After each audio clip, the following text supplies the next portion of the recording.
जी बिस्मिल्लाहिर्रहमानिर्रहीम, अस्सलाम वालेकुम। ये जो सवाल अभी सामने आया है जजेस की तादाद के हवाले से,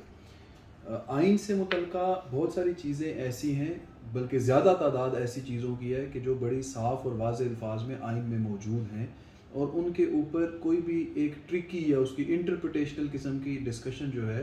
वो मैं समझता हूँ कि एक इख्तरा है जो कि आजकल जो है वो चल पड़ी है। देखिए, कॉन्स्टिट्यूशन का आर्टिकल 176 बड़ा क्लैरिटी के साथ ये कहता है कि जो जजेस की तादाद है वो तय किया जाएगा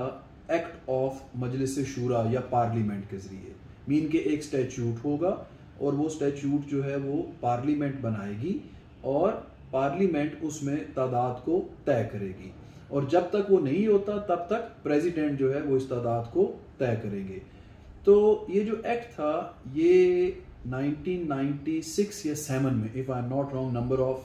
सुप्रीम कोर्ट नंबर ऑफ जजेस एक्ट है, उसमें ये ऑलरेडी तय हो गई, वो एक्ट आ चुका है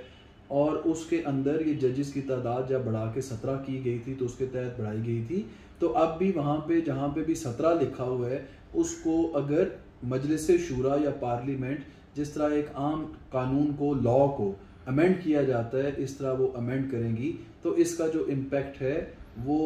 बिल्कुल इसी तरह है कि जिस तरह 176 की जो मंशा है वो उसमें मुकम्मल हो जाए। दूसरी बात यह है कि ये सिर्फ 176 में नहीं दिया हुआ, बल्कि कॉन्स्टिट्यूशन के बहुत सारे आर्टिकल्स हैं कि जो इस तरह की मिसालों से भरे पड़े हैं और जिसमें कभी ये डिबेट नहीं आई कि ये किसने करना है और आया आइन पर इसकी वजह से कोई कदगन आएगा या नहीं आएगा। आप मिसाल में देता हूँ, फॉर एग्जांपल आर्टिकल 6 की।